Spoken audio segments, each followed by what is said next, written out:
It's just fantastic. Captain's log, subdates 220401.3. Is this the part where I pull some April Fool's prank like quitting the internet? Perhaps coming out as an asexual non-binary ladlekin? Well, fuck that shit. It's been done to death and I'm bored of it already. Welcome everyone to This Week at Twitter! Or twat. Don't worry, no April Fools, I can't be asked. I was considering just playing some reading video from Moisky Reads. That was nearly 3 hours long, which wouldn't be so bad for this channel, but I'll save that perhaps for another time. Although if you do want me to upload one of them here just so you can all hear it, even though I have a channel for that kind of stuff, by all means do let me know in the comments down below. And to start, I noticed this in the events part where they show trending as well. She gained 70 pounds during COVID. Here's what happened on her first day back in the office. This is an interesting one. A lot of people did put on weight during coronavirus. 100% fully understand that. It happens to all that are incapable of just simply looking after themselves and not being a completely lazy bastard. And I say that knowing I gained a whole whopping 2 pounds during lockdown because we got to go out once a day for exercise, so naturally I went out twice, once for a walk and once for a bike ride. I'm that person. I lost all my work after all, so all my working was out of the question. The article was written, I believe, by the very person talking about the weight gain. While I noticed my weight gain when working from home, I wasn't aware of it on a minute-by-minute basis, and I certainly didn't have to worry about what anyone else thought about it. Two quick things, obvious enough. One, no one notices weight gain minute by minute. What they notice is what they're shoveling into their face and the lack of movement that would otherwise burn it. And two, I am genuinely glad you didn't have to worry about it, although I believe you shouldn't have to worry about it at all. Although, I would find it quite concerning you put on 70 pounds during lockdown. 70. You are on track for Fupa Queen status. Although since you write for the Huff Post, Fupa Court Jester. And we on this channel do not fat shame. We are just going to point at the fact you put on a stupid amount of weight. There is no way you didn't notice when you had to start buying clothes online that were big enough to fit you. In the article, Emily explains how life was before COVID, going to the gym, commuting to work, walking up and down steps, moving around offices, fantastic stuff. During lockdown, naturally, everything stopped. Interestingly, in that article, she talks about fat phobia, her own history of bouncing up and down, which would certainly go so far as to explain how it happened, because if someone's used to yo-yoing or has done in the past, yes, it is likely to happen again once you let go of the control. Have you considered playing video games instead? You might find it distracts your mind enough that you don't feel so antsy, that you eat, well, enough to put on 70 pounds. I know it seems like I've repeated the point, but come on! That is an astonishing amount of weight. Congratulations. Now next I want to talk about Whoopi Goldberg. She has trended a lot recently, sometimes for things she said that were quite frankly racist, other times because she's taken a stance with regards to the royal family. The royal family were doing a royal engagement thing tour around Jamaica and other places. It was a mixed bag of well-received and not so well-received. Understandably so. Whoopi Goldberg has decided to use this as an opportunity because I think she's on the side of Harry and Markle by saying that the royal family needs to apologize for its colonial past, which many people have said is a tad hypocritical coming from somebody who is themselves racist. She was caught out recently for being that. It cannot be seen any other way. Then again, Whoopi Goldberg has her own standards. If anyone saw her response to what Will Smith did, it's been an amusing 3 days. I promise you it's been quite something. Justifying violence. How adorable. I'm also going to add now, there are certainly many valid criticisms one can levy at the royal family over its history. Although that history isn't just theirs, it is everyone's. But obviously there is a blind eye depending on the context and the country you're in. For the sake of it, Whoopi Goldberg, you are American. While you are well within your right to criticize us, the British, it is down to us, the British, to criticize,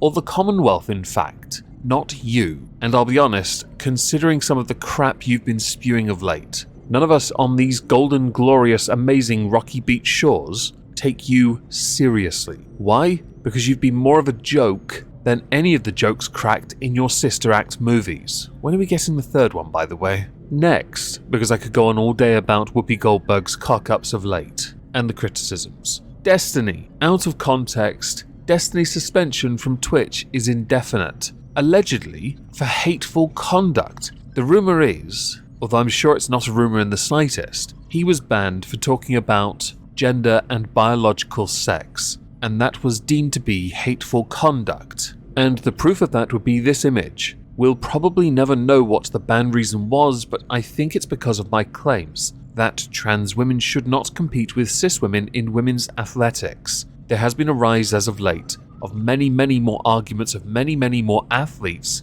that a lot of people believe should not be competing in those categories. You have American swimmers, and you even have a British cyclist. It's getting quite heated, quite tense, and understandably so. That debate is not going to go anywhere anytime soon, and it should not be considered hateful conduct to have an opinion on the subject. By banning him possibly for that, even though he was someone that brought in a lot of traffic to Twitch, all you have done is legitimize the hate towards that subject by people who will disagree with the view of what appears to be Twitch. Debate needs to be held regardless. People need to be able to speak freely about these subjects. Oh, but if you're not trans, you don't have a voice. Actually, anyone has a voice on any subject. If you seek to take away their voice, you are curtailing, you are silencing, you are preventing discourse. And that is wrong. Someone might not like that or think like last week, oh, this video is just a lot of bad takes. Shut the fuck up.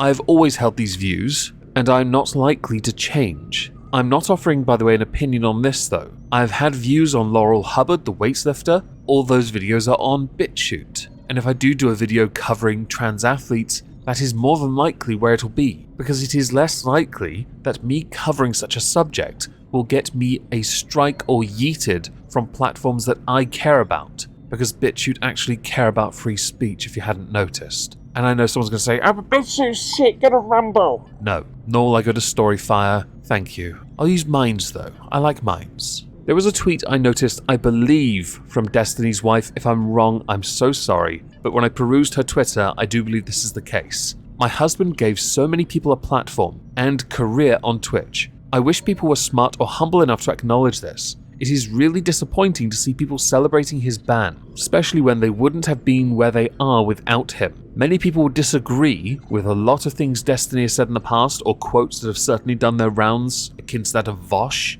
but it cannot be denied the man gives you a platform and the man lets you speak. And yes, he will argue his case, but he will still let you speak. And that is important. For somebody like him that had the platform he had, that shows remarkable integrity. So next, last week we spoke in the exhibition of stupid people about Narcissa Wright getting yeeted from Twitch for an indefinite amount of time, but also tweeting at Twitch that they were going to go and have a little pew fun time there with head office, which to me seemed like a valid reason to perhaps not welcome them back with open arms, because they've held a position, they've drawn a line in the sand, they've made it quite clear they're going to cross that line and they are going to wreak havoc. Well, it turns out Narcissa actually reached out to Twitch and begged and pleaded. Well, here's a tweet of interest. Remorse and mercy, I feel grateful, thank you. Twitch. Hello, Narcissa Wright. After reviewing your case, we can confirm that the correct enforcement was issued. However, given the details of your case, including the remorse expressed in your appeal, we have decided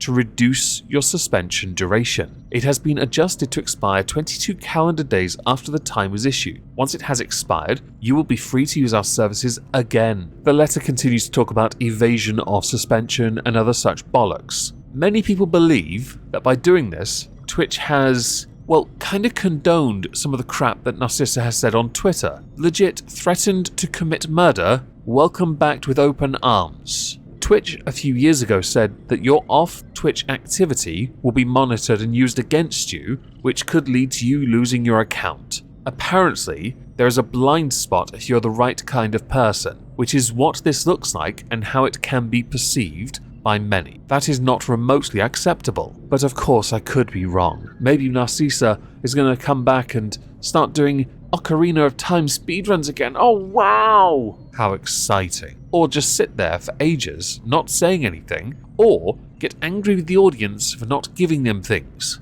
Hang on, that's Wings of Redemption, isn't it? You know, it's so hard to tell these days. They look so similar after all. Anyway, I know there aren't many topics in this one, but I had a lot of little topics, but thought, nah, screw this. Let's start with something really stupid and build our way up to one of the dumbest. Although, to be honest, it could have been in any order. I just chose arbitrarily. And yes, this is shorter. Sorry about that, but I have stuff to do today, I'm afraid. Which is why no avatar. Sorry. Really sorry. No, I'm not sorry. Screw it. I'm not sorry.